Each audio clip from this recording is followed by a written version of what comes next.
86, 87 గ్రాములు వాటర్ ఉంటుంది 100 గ్రాముల మెంతికూర తీసుకుంటే. ఓకే. ఇందులో శక్తి 34 క్యాలరీలు శక్తి.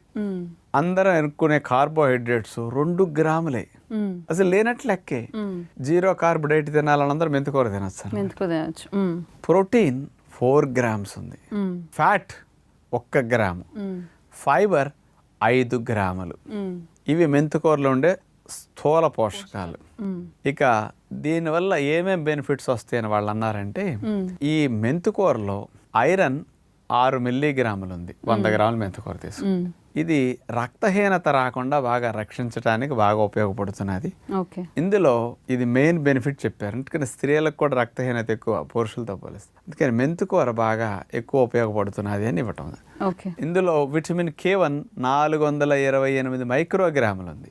ఇది కాల్షియంని, ఫాస్ఫరస్ని ఎముకలకు బాగా